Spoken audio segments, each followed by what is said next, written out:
예, 오늘 이 본문 말씀은 예수님께서 이제 예루살렘에 입성하셔서 이제 마지막 십자가에 달려 돌아가시기 전에 이제 사람들에게 마지막 심판이 있을 것에 대한 이런 부분에 대해서 말씀해 주시고 계십니다.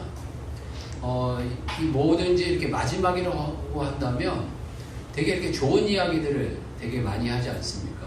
유언이라고 한다면 좋은 이야기 하시겠죠. 여러분들이 만약에 좋은 이야기, 유언을 이야기 하신다면 무슨 이야기 하시겠습니까? 되게 보면 잘 살다 와라, 천국에서 보자, 아니면 자기가 귀하게 생각했던 거 있으면 꼭 이렇게 살아라, 성실해라, 사랑해라, 봉사해라, 선교해라, 전도해라, 이런 이야기들 했을 텐데 좋은 이야기들을 하지 않겠습니까? 아니면 내가 너희를 정말 간절히 축복한다, 내가 죽어서라도 천국 가서라도 너희를 위해서 열심히 기도할 거야, 이런 이야기 하지 않겠습니까? 그런데 예수님께서 전혀 뜻밖의 이야기를 하십니다. 무슨 이야기를 하시면 너희는 멸망당할 거야, 고통이 올 거고 어려움이 올 거고 환난이 올 거고, 그리고 너희들이 생각하는 이 자랑하는 예루살렘 성전이 멸망당하고 망하고 말 거야. 세상은 심판당할 거야. 끝이 올 거야. 이런 이야기를 하셨다는 거예요. 그러니까 전혀 이게 뜻밖의 이야기를 하는 겁니다. 제자들은 여러 가지 혼란스러움이 많이 있었을 것입니다. 3년이라는 기간 동안에 어떤 부분에서 그 젊다면 젊고 좀 팩이 있으면 팩이 있을 이 예수님 33세 되신 이 예수님이 이제는 내가 너희를 떠나갈 거야 이렇게 이야기하신다니까 떠나가실 것 같긴 한데 어디를 가신다는 거지? 이런 어떤 두려움도 있을 것이고, 또 죽음에 대한 이런 고민도, 혹시 죽으시는 건 아니야? 이런 어떤 고민도 있을 것이고, 정말 내가 3년간 이렇게 귀하게 예수님을 따랐는데 이런 분을 또 못 뵙게 된다니, 이런 어떤 혼란이 있는데 거기다가 더 이제는 고통이 있을 거야, 환난이 있을 거야, 질병이 있을 거야, 핍박이 있을 거야, 그리고 이제는 이 예루살렘 성전도 멸망당할 거야, 이제 너희가 다 죽임당할 거야, 이런 이야기를 하니까 더 두려웠었던 상황 가운데 놓이게 되었습니다. 그리고 이 유대인들은 예루살렘 성전에 대한 그 자부심과 긍지, 이런 것들이 대단히 컸습니다. 예루살렘 성전 가운데 가장 처음에 지은 이 솔로몬 성전은 정말 아름다웠다 이렇게 이야기합니다. 금은보화로 이렇게 잘 짓고 아름답게 지었다 라고 이야기를 합니다. 그런데 이 바벨론 포로를 겪게 되면서 이 성전은 완전히 다 무너지고 그 안에 있던 금은보화도 다 뺏기고 완전히 폐허같이 되었던 것으로 이야기합니다. 그리고 포로기가 끝나고 난 다음에 스룹바벨 성전이 이렇게 지어졌다고 합니다. 그런데 이 이스라엘 사람들의 이 성전의 개념은 대단히 이렇게 큽니다. 저희가 이해하지 못할 만큼 큰 성전의 개념을 가지고 있습니다. 우리가 교회를 생각하는 이런 성전의 개념보다 훨씬 더 크다 이렇게 생각해야 됩니다. 왜 그러냐면 교회가 우리나라만 하더라도 이게 수만 개가 있지 않습니까? 그런데 이스라엘은 성전이라고 하는 것이 꼭 예루살렘 성전 하나입니다. 그러니까 그 수많은 사람들이 예루살렘 성전이나 이 성전 하나를 섬길 때 얼마나 그 간절하게 섬겼겠습니까? 그리고 주변에 회당은 있었지만 이 회당의 역할은 이게 성전이라는 이런 개념하고는 전혀 다른 개념입니다. 그러니까 교회라는 이 개념이 예루살렘 성전 하나뿐이었기 때문에 정말 정성을 다하고 힘을 다해서 이 성전을 이게 돌보고 가꾸고 섬기고 이런 마음이 있었을 것입니다. 그런데 힘이 없었어요. 이스라엘 민족이 포로 이후에 와가지고 이 무슨 물질이 있었겠습니까? 능력이 있었겠습니까? 아무것도 없었어요. 그러니까 이 스룹바벨 성전은 지었는데 너무 볼품이 없는 거예요. 성전 같지도 않은 성전을 아마 지었던 것 같습니다.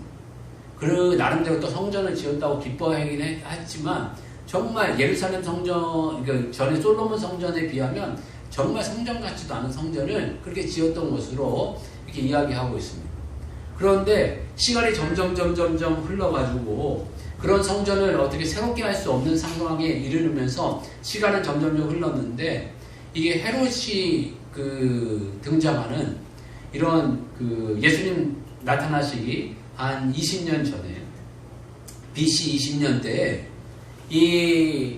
그 로마가 집권을 하면서 로마 사람들이 이스라엘 사람들의 마음을 어떻게 얻을 수 있을까 이렇게 생각해 보게 됐는데, 이 로마 사람들이 얻는 방법은 성전을 지어주면 된다, 이런 생각을 갖게 됐어요. 그래가지고 돈도 없고 물질도 없고 힘도 없는 이 이스라엘 사람들에게 성전을 거창하게 주어져 버려요. 그래서 얼마나 거창하게 지어졌는지 성경상에서는 46년 동안 지어졌다, 이렇게 표현을 하고 있고, BC 이 20년에서부터 시작해가지고 이 더 길었다라고도 이야기합니다. 역사는 64년까지도 지었다라고 표현합니다. 한 80년 가까이를 수리하고 보완하고 하면서 지었다라고 이렇게 이야기하고 있습니다. 그러니까 이 예수님 당시에도 성전이 완공은 안 됐지만 어느 정도 이렇게 골격을 갖추고 성전의 모습을 다 갖췄던 것 같습니다. 그런데 이 로마 당시에 이 건축술과 이 경제와 교육과 문화는 어마어마했습니다. 지금도 그 건축과 이런 것들이 대단히 아름다웠다라고 이야기를 하고 있습니다. 그래서 이 헤롯의 이 성전은 이 솔로몬 성전보다 더 아름답고 더 규모가 크고 더 멋있었다라고 이야기를 합니다. 그래가지고 이 헤롯의 성전은 지금에 있는 예루살렘 성전보다 더 멋있었다, 아마 이 성전들 가운데 가장 멋있는 성전이었다라고 이야기를 하고 있습니다. 그러니까 이 사람들은 성전에 대한 자부심과 또 이 성전을 향한 이 어떤 그 긍정적인 마음이 얼마나 컸겠습니까? 그런데 예수님께서 찬물을 끼얹는 거예요. 이 성전이 무너질 거야, 이 성전이 다 폐허가 될 거야, 이렇게 이야기를 합니다. 그런데 역사가 정말 예수님이 예언하신 대로 예수님이 돌아가시고 난 한 40년 후에 성전이 완공되었다고 하는 AD 64년 이 이후 한 6년이 지난 AD 70년에 완전히 다 폐허가 됩니다. 그리고 완전히 폐허만 될 뿐만 아니라 성전에 사람들이 모여있는 상태에서 이 로마가 그 지어졌음에도 불구하고 로마가 다시 공격을 해서 이 성전을 무너뜨리게 되는데, 그 과정 가운데 이 성전에 있었던 그 성전에 예배하러 왔던 그 사람들이 수많은 분 중에 죽고 도망가고 또 그 안에서 갇혀가지고 먹지 못해가지고 서로 분쟁이 일어나고 하는 아주 처참한 상황이 일어나게 되었다라고 이야기하고 있습니다. 그러면서 예수님의 예언은 우리들에게 이루어진다라는 것을 우리들에게 말씀해 주고 계십니다. 그리고 끝날이 있고 마지막이 있다라는 것에 대해서 이야기해 주고 계십니다. 우리 한 2, 3년 전만 생각해 보십시오. 이 코로나 이런 사태가 일어날 거라고 생각했나요? 이런 사태는 전혀 있을 거라고는 생각을 정말 1%도 못했습니다. 우리는 이대로 좋으니까 앞으로도 계속 좋을 거야.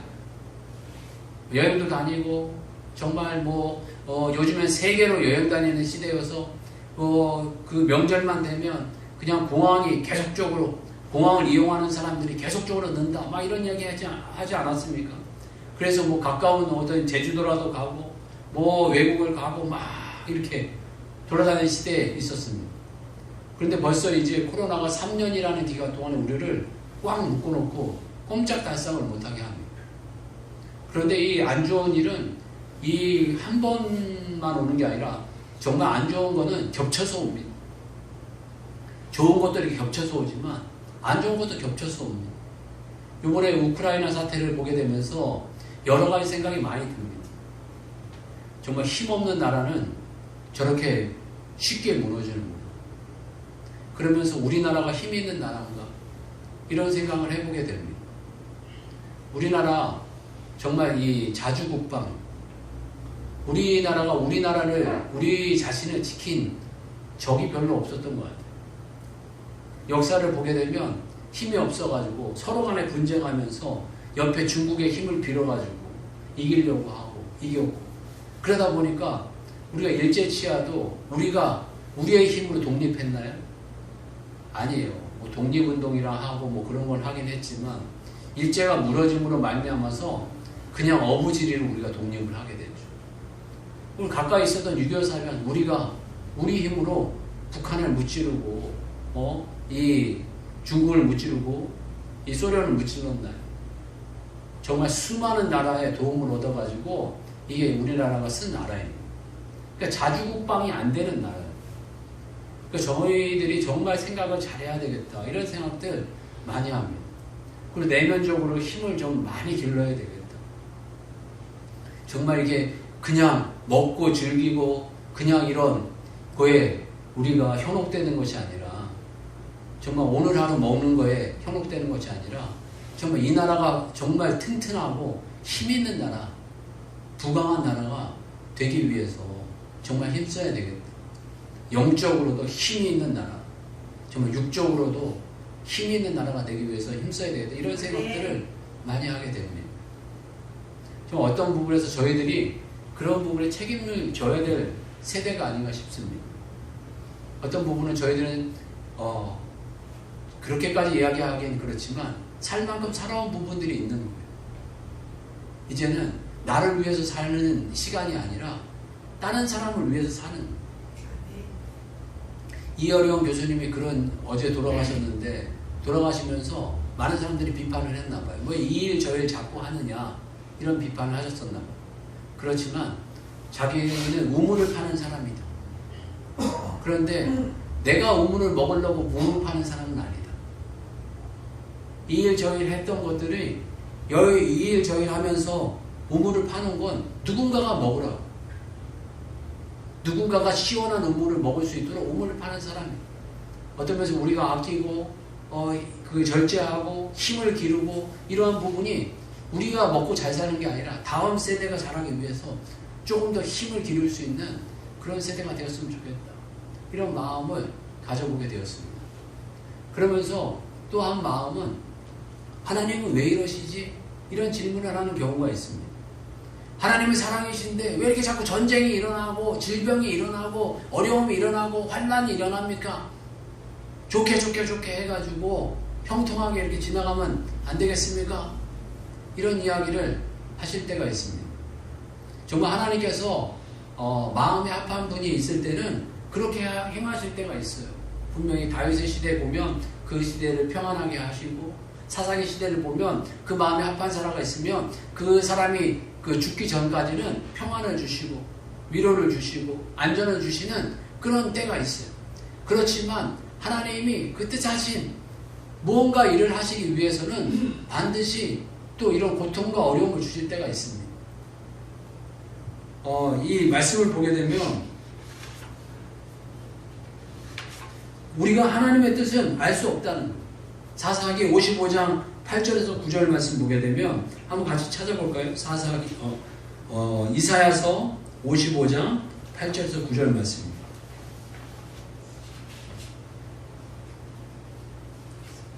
이사야서 55장 8절에서 9절 말씀.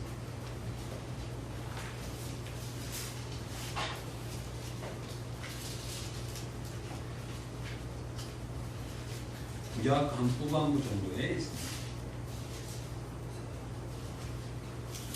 이사야서 55장 8절에서 9절 1036페이지 정도 되겠습니다. 네, 같이 합독하겠습니다. 시작. 이는 내 생각이 너희 생각과 다르며 내 길은 너희의 길과 다릅니다. 여호와의 말씀이니라. 이는 하늘이 땅보다 높은 같이 내 길은 너희 길보다 높으며 내 생각은 너희 생각보다 높으니라. 아멘. 왜 하나님은 이러실까? 이런 생각들을 하게 될 때 우리는 하나님의 생각을 모른다는 거예요. 하나님의 뜻은 모른다는 거예요. 어떻게 이 피조물이 창조자의 생각을 알겠습니까? 그리고 이 유한한 자가 무한한 자의 생각을 알겠습니까? 그리고 이 무능한 자가 어떻게 전능한 자의 생각을 알겠습니까? 우리가 정말 모르죠. 정말 알 수 없습니다.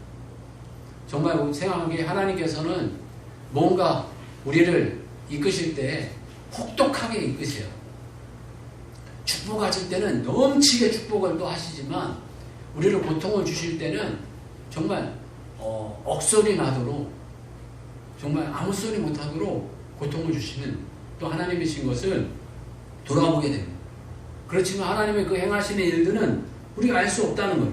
그리고 결론적으로는 하늘이 땅보다 높은 같이 내 길은 너의 길보다 높으며 내 생각은 너의 생각보다 높음이니라.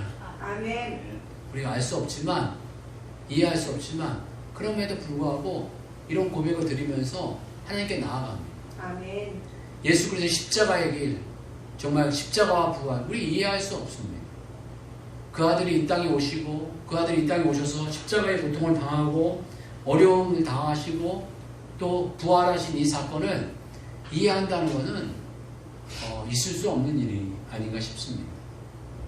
그냥 믿음으로 받아들이고, 이해하고, 정말 믿는 것 뿐이지, 정말 그 뜻을 다 헤아릴 수는 없는 것이 우리의 모습이 아닌가 싶습니다.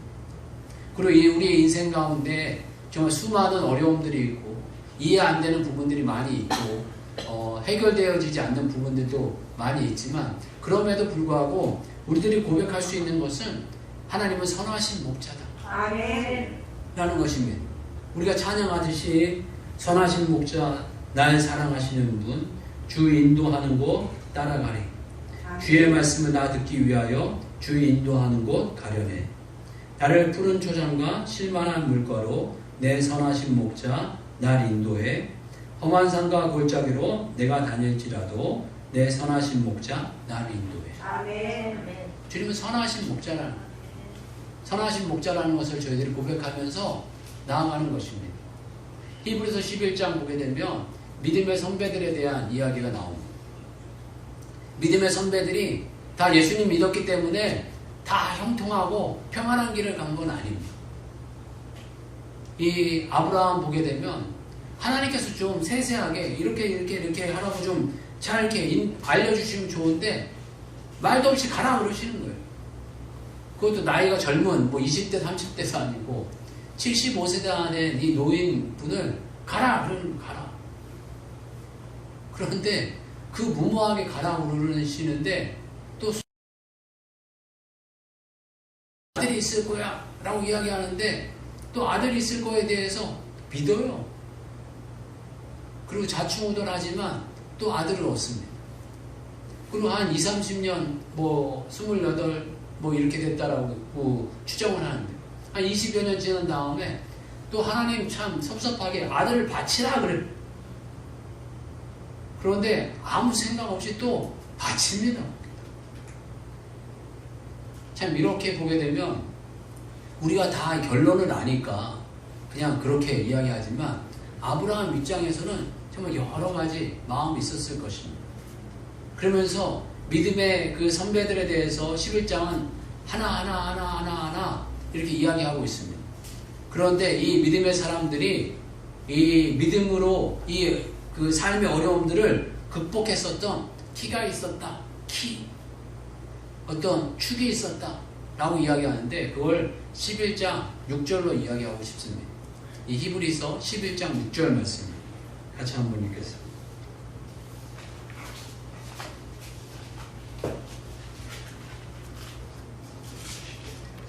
히브리서 11장 6절입니다.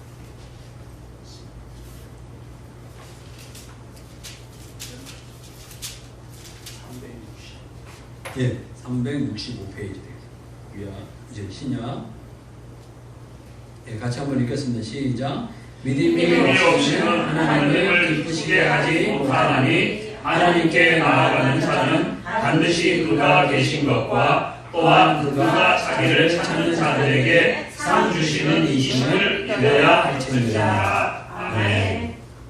믿음이 없이는 기쁘시게 하지 못하나니 하나님께 나아가는 자는 반드시 그가 계신 거고. 그러니까 우리의 삶 가운데 하나님께서 반드시 계시다. 아멘. 라는 것을 믿어야 된다는 거죠.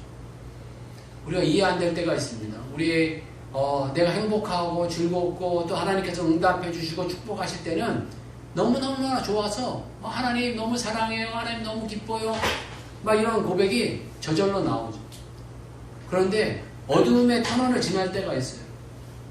응답하시지 않는 것 같고 또 다른 사람은 다 사랑하는 것 같지만 나는 사랑하지 않는 것 같고 나는 돌보지 않는 것 같고 다른 사람들은 다 잘 되는 것 같은데 나만 안 되는 것 같고 나만 어려운 것 같고 나만 힘든 것 같고 이런 생각이 들 때가 있습니다. 그럼에도 불구하고 이 믿음의 이 어려움 속에서 극복했었던 사람들, 이 극복했었던 믿음의 그 선배들의 이 믿음의 길은 반드시 그가 계신 거고 아멘. 반드시 하나님이 계시다. 아멘. 내가 이해 안 돼도 내 삶이 이해 안 되고 내 삶이 뭔가 답이 없는 것 같아도 반드시 그분은 계신다. 아멘. 반드시 내 삶에서 일하고 계신다. 아멘. 라는 것에 확신이 있어야 한다는 거죠. 다른 사람보다 좀 느리게 간다 할지라도 그리고 다른 사람보다 더 화려하지 못하다 할지라도 다른 사람보다 좀 돌아가는 것 같아도 반드시 그가 계시다는 것을 우리 확신해야 된다는 것과 또 두 번째로서는 후반부에 되면 상 주시는 이심을 믿어야 할지니라 아멘. 라고 말씀하고 계십니다. 주님은 여러분들에게 상 주고 싶어 하십니다. 여러분들에게 건강 주고 싶어 하시고 여러분들에게 축복 주고 싶어 하시고 여러분들에게 물질 주고 싶어 하시고 여러분들에게 자녀 주고 싶어 하시고 자녀들을 형통하게 하고 싶어 하시고 또 남편들을 잘되게 하고 싶어 하시고 여러분 자신을 잘되게 하고 싶어 하시고 하나님께서는 우리들에게 정말 육적인 축복과 풍성함과 형통함과 술술 풀리는 역사들을 주고 싶어 하시는 분이다 라는 확신이 있어야 됩니다. 아멘. 반드시 가 계신 것과 우리들을 높여주시고 아까 찬양했던 것 같이 낮은 자를 높여주시고 낮은 자의 마음이 있는 자들을 하나님 높여주시는 그런 마음을 갖고 계시는 분이시다라는 것입니다. 육적인 축복을 충분히 주고 싶어 하시는 분이십니다. 그런데 또 이 육적인 축복만 주기를 원하시는 분이 절대 또 아니십니다. 하나님은 영적인 축복을 주고 싶어 하시는 분이십니다. 영적인 축복 가운데 최고의 축복은 천국을 주고 싶어 하시는 분입니다. 아멘. 영생을 주고 싶어 하시는 것입니다. 아멘. 그곳에서 하나님의 아들, 딸로 살기를 원하고 계십니다. 아멘. 이 말씀 준비하면서 가장 큰 좋은 축복이 뭘까? 무치료의 축복일까? 또 권위의 축복일까? 또 형통의 축복일까? 다 그것도 좋은 축복이지만 더 좋은 축복은 천국의 축복이에요. 아멘. 내가 천국 시민의 축복, 내 하나님 나라에 대한 축복, 이게 너무너무나 귀한 축복이 아닐까 싶습니다. 그런데 천국 시민이라면, 우리가 천국 시민이라면 요 근래에 참 하나님 감동 주시는 말씀 가운데 하나가 산상수훈대로 좀 살아라 라는 거 말씀을 많이 주시는 것 같아요. 산상수훈은 개별로 읽을 내용이 아니라 공동체로 읽어야 될 내용입니다. 산상수훈의 내용은 이 천국 시민이 이렇게 사는 거다라는 것을 우리에게 알려주시는 거예요. 천국 시민은 원수를 사랑하는 거예요. 천국 시민은 오른편 뺨을 때리거든 왼편도 돌려대는 거예요. 천국 시민은 속옷에 성사하거든 겉옷까지 내어주는 거예요. 천국 시민은 오리를 동행하려고 하거든 심리까지 동행해 주는 거예요. 아멘. 그게